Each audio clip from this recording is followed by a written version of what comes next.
앞으로 미래의 세상은 갈수록 명절 때 차례도 없어집니다. 그리고 기제사도 많이 없어지게 돼요. 그 이유는 그게 나빠서 없어지는 게 아니에요. 세상이 또 우리 국민이 진화 발전하면서 영혼들이 성장하고 질량들이 다 성장하고 내 인생 위주로 사는 그런 법칙을 깨우치게 돼요. 이 조상에 매이지 않고 내 인생을 살아나가는 쪽으로 이 관념들을 갖게 되고 내 인생을 빛나게 사는 쪽으로 노력을 하다 보니까 첫째는 조상에 대한 집착이 많이 없어진다. 두 번째는 이 물질 문화가 계속 이기적으로 변질되게끔 흘러가고 있어요. 이 현재 문화들이, 물질 문화들이, 사회 문화들이 이렇게 이기적으로 몰고 가는 성향이 많기 때문에 조상에 대한 집착이나 효의 사상이라든가 이런 그 어떤 조상을 숭배하는 그런 문화들이 많이 결렬되고 있고 약해지고 있다. 그런 조상 숭배적인 마음들이 많이 사라지고 있다. 그렇기 때문에 앞으로는 이렇게 이 조상에 대한 그런 예우들이 많이 없어지게 되는 것입니다. 그리고 세 번째 또 하나가 있어요.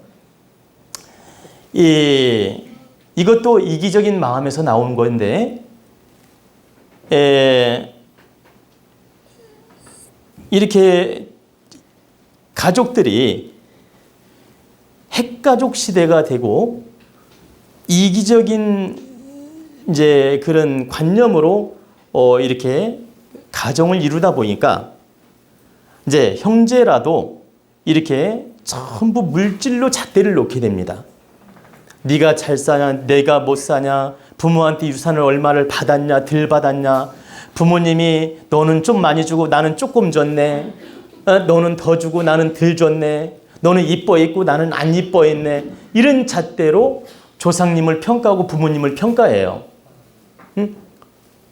그리고 그 잣대로서 형제 간의 분쟁을 일으키는 경우도 있고, 또 그 잣대로서 이렇게 형제 간의 갈등을 일으키다 보니까 이렇게 서로 껄끄러워서 제사 모시는 게 부담스러워져.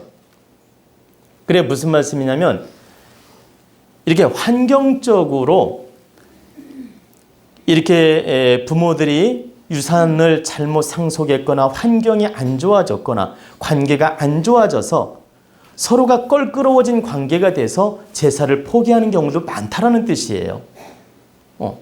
근데 이 근본을 들여다보면 이기적인 마음에서 나온 것이다, 이것도. 그리고 내가 이기적인 마음이 아니라 하더라도 형제 때문에 껄끄러워서 못 모시는 경우도 있고, 부모 때문에 껄끄러워 못 모시는 경우도 있고, 이 환경적인 갈등으로 인해서 제사를 포기하는 경우도 많다. 바로 이 세 가지 우리나라의 문제점이 있다는 거예요.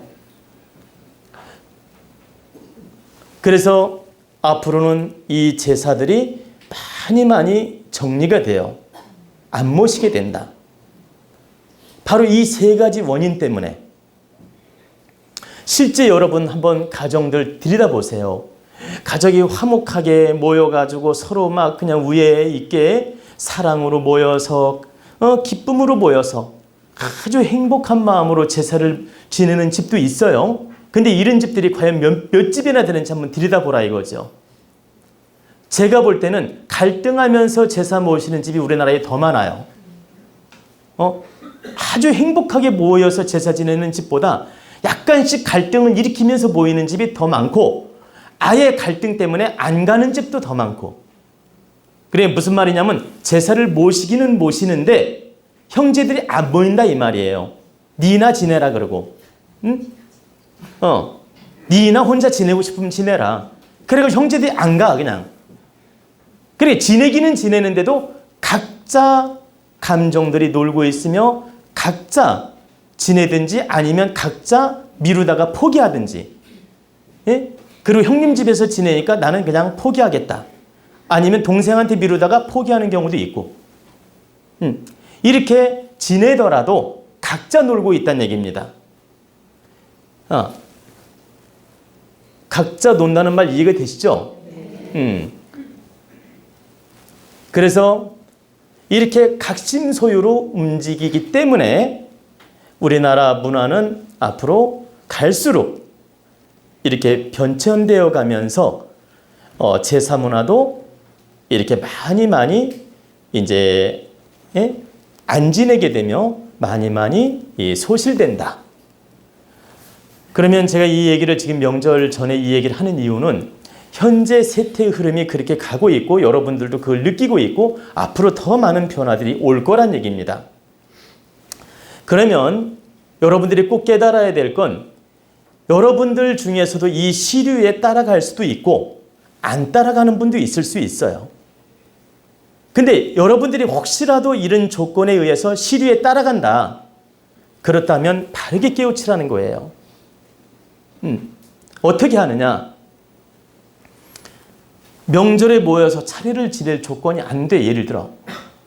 그러면 그 제사 모시는 데 집착하지 말고 그렇게 차례 지내는 데 집착하지 말고 이 산소가 있으면 산소에 가서 술 한잔 붓고 이렇게 명절이라 찾아왔습니다.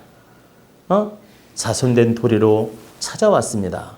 하면서 예를 갖추고 인사만 드리고 와도 관계없고 또 명절 전이라도 벌초하면서 예를 갖추어 인사를 드려도 관계없고 또 굳이 명절이 아니라도 별도로 가서 술 한잔 붓고 예를 갖추어서 인사를 드려도 된다.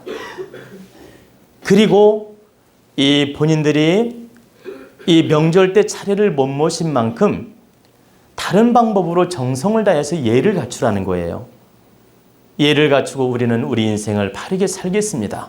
그러니 조상님께서도 이런 차례 법칙에 대해서 집착하지 말고 아주 이렇게 바르게 천상 공부하시고 극락왕생 하시옵소서 이렇게 축원을 해드리는 거예요.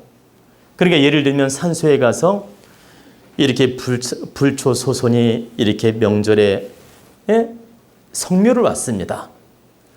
부득이 환경이 이렇게 원만하지 못해서 명절 차례를 못 모시고 이렇게 산수에 와서 예를 갖춥니다. 그러니 조상님께서는 이 부족함을 절대 노여워하지 마시고 이런 집착에서 벗어나서 바르게 그 영혼은 천상 공부하시고 천문을 여시고 극락왕생 하시옵소서. 소손은 아니면 소자라든가 소녀라든가 이제 그건 붙이기 나름이에요. 소손이든 소자든 소녀든 예를 들어 부모님이라면 이제 불초소자라 해도 관계없습니다. 불초소자는 바르게 공부하고 이 세상을 빛나게 살아가도록 노력하겠습니다. 그러니 절대 부모님이나 조상님께서는 이런 예법에 집착하지 말고 바르게 공부하시옵소서. 이렇게 정성을 다해 축원을 하는 거예요. 그리고 내 인생을 바르게 살면 됩니다. 근데 차례를 못 모셨다는 이유로 막 집착하고 갈등하고 막 죄책감에 빠져 있고 이렇게 하는 건 현명하지 않아요. 그건 오히려 조상을 흔드는 꼴이 됩니다. 어떻게 흔드느냐? 내 관념에 의해서 조상님도 함께 불안해져요. 내 영혼이 흔들리면서 조상님도 함께 이렇게 흔들리는 동요작용을 일으킨다는 거예요. 우리가 조상님은 늘 내 관념하고 통하게 돼 있거든. 내 영혼하고 통하게 돼 있다. 그래서 내가 불안하고 내가 잘못된 관념을 가지면 조상도 똑같은 관념으로 움직인다라는 거예요. 내가 죄책감에 빠져서 계속 조상에 대해서 불안한 심리를 가지면 조상이 흔들리면서 역시 불안한 미션을 주어요. 불안한 숙제를 준다. 그래가지고 후손을 흔들기도 하고 후손을 힘들게 하기도 한다. 그래서 여러분들이 부득이 환경이 어려워서 차례를 못 모시거나 제사를 거둘 때는 바르게 조상님 전 고하고 내 인생을 잘 살아나갈 수 있도록 노력을 해야 된다. 그것이 바른 것이지 내가 그 차례 못 지내고 제사 못 지냈다고 해서 매여가지고 막 헤매고 갈등하고 불안해하고 이것은 옳지 않아요. 그리고 이제 그러면 산소가 없는 분도 있잖아요. 화장해가지고. 그죠? 그럼 그것도 가르쳐 드려야지. 화장해가지고 산소가 없는 분은 그냥 이제 예를 들어 납골묘도 없어 전혀. 그래서 근거지가 없는 경우에는 그냥 예를 들어 종교가 있어요. 예를 들어 절에를 다니는 분이라면 절에 가서 이렇게 삼배를 올리고 우리 조상님 좋은 곳에 제도될 수 있도록 도와주시옵소서. 바르게 그냥 축원하고 와도 돼요. 그리고 교회를 다니는 분이야. 예를 들어 그럼 교회 가서 찬송가도 부르고 예배도 보면서 조상님을 위해 바르게 축원을 올리라 이거예요. 그렇게 해도 되고 내가 맑은 산에 가서 공기 좋은 산에 가서 오늘은 우리 조상님을 위해서 이 명산에 왔습니다. 그러니 산신께서 도와주시고 모든 대신께서 도와주시어서 우리 조상님을 바르게 인도하여 주시옵소서 하면서 정성껏 축원을 하고 와도 된다. 여러분은 대자연의 기운을 몰라서 못 쓰고 있는 거예요. 깨우치지 못해서. 이걸 바르게 깨우치면 얼마든지 조상을 제도도 할 수 있고 바르게 쓸 수 있어요. 그리고 조상을 집착하지 않게 만들 수도 있고. 근데 내 잣대로 깨우치지 못하다 보니까 막 조상을 오히려 흔들어. 내 감정으로. 그래가지고 조상을 더 힘들게 만든다니까. 그런 어리석음을 범하지 말라고 말씀을 해드리는 거예요. 그래서 여러분들이 종교적 믿음으로 축원을 해도 되고 내가 그 아주 공기 좋은 맑은 곳에 가서 정성을 다해 축원을 해도 되고 아니면 내가 어디 갈 데가 없어요. 예를 들어 갈 데가 없으면 집에서 물 한 그릇을 떠놓고라도 정성껏 축원을 해도 관계없다. 그렇게 축원을 올리고 내가 바르게 노력하고 살면 됩니다.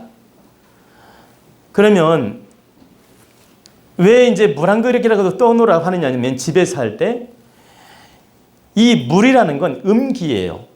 이 물이라는 음기. 양기가 아니고 이 음기를 올리게 되면 이 물을 올리게 되면 이 신은 음의 기운이기 때문에 자리하기가 좋아지는 거예요. 물 먹고 가시라는 얘기가 아니야. 여러분들이 아셔야 돼요. 이 물 먹고 가시라는 얘기가 아니라고.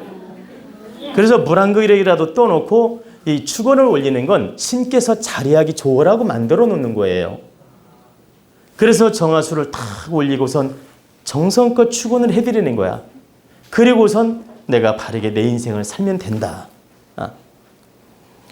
그리고 이제 물 떠놓으라고 하니까 매일 물 떠놓고 조상한테 빌지는 말고 그 습관은 안 좋고 제가 말씀드리는 건 특별한 날 이렇게 하는 건 괜찮다.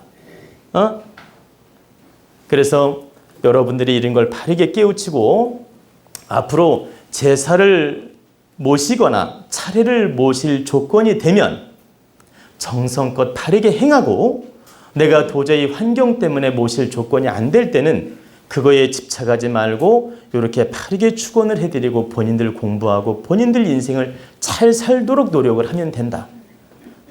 그러면 이렇게 강의를 해주니까 나는 제사에 참석할 필요도 없고 그냥 집에서 대충 고하고 이렇게 하면 되겠네? 이렇게 머리 굴리면 안 됩니다. 이렇게 하라고 하는 거 절대 아니에요. 내가 할 수 있는 데까지는 최선을 다해서 조상에 대한 예우도 갖추고 제사도 바르게 모시고 또 차례도 바르게 모시는 쪽이 잘하는 거예요. 그리고 그 조상 차례를 통해서 우리가 형제들이 모일 수도 있는 계기가 되고 또 형제들이 화합할 수 있는 계기도 되고 또 서로 모여서 오손도손 이야기를 나눌 수 있는 공간이 주어지지 않습니까? 그리고 그 방편으로서 여러분들이 1년에 몇 번이라도 만날 수 있는 기회가 주어지고 이 명절이라는 방편을 통해서 여러분들이 화합된 모습을 보일 수 있거든. 그리고 또 하나 여러분들이 알아야 될 건 조상님은 여러분들이 다 모여서 기쁘게 음식을 나누고 기쁘게 차례를 지내고 기쁘게 아주 좋은 뜻을 나누는 걸 조상님이 좋아하고 기뻐하지 그냥 억지 춘향으로 와가지고 절 몇 번 하고 으르렁대고 돌아가는 거 원하지 않아요.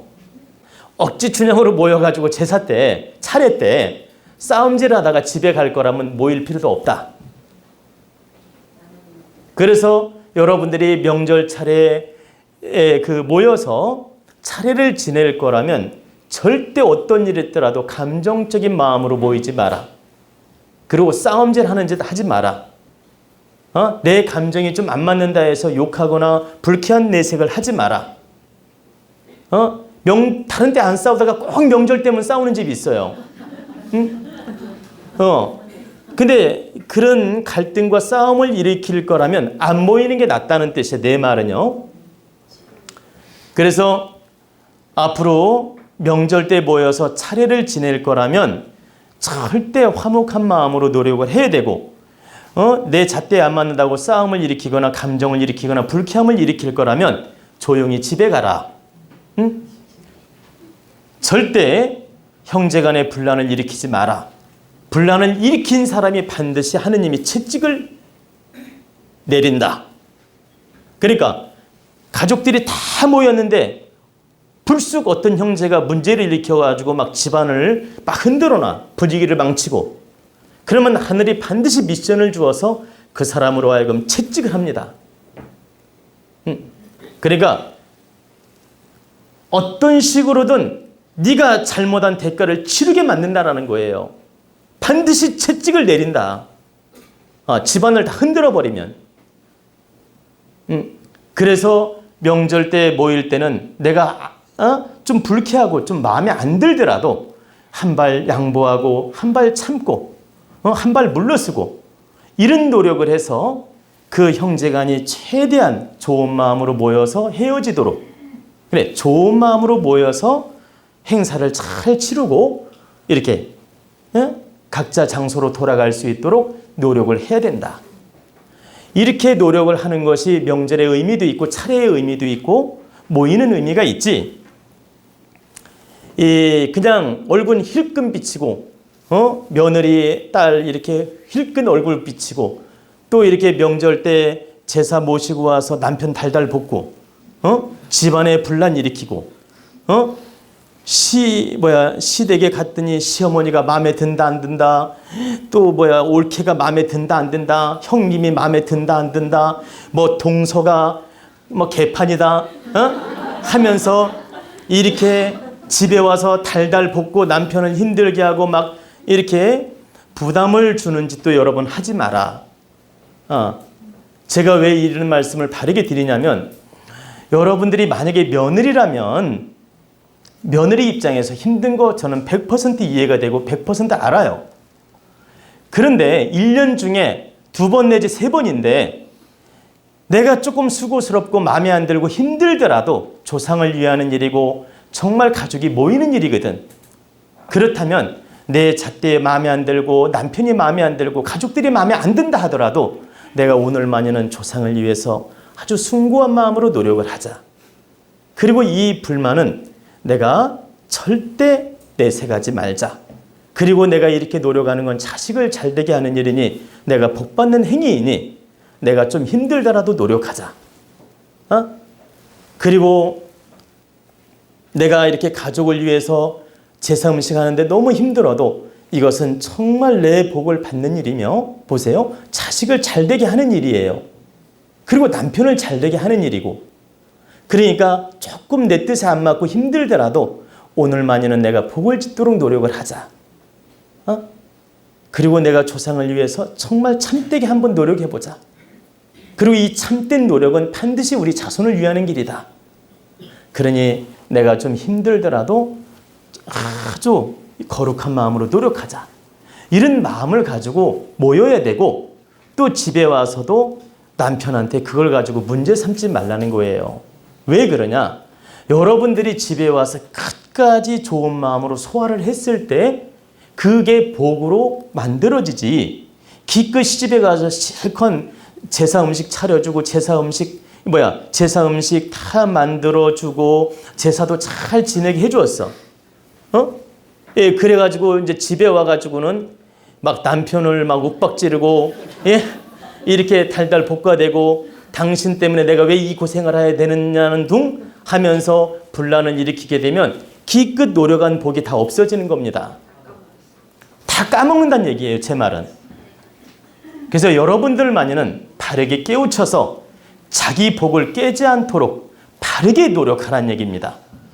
제가 곧 추석이 다가오기 때문에 제가 이 강의를 조금 길게 해드렸어요. 그래서 여러분들은 다 성인이고 어른들이고 다 깨우침이 있는 분들이에요.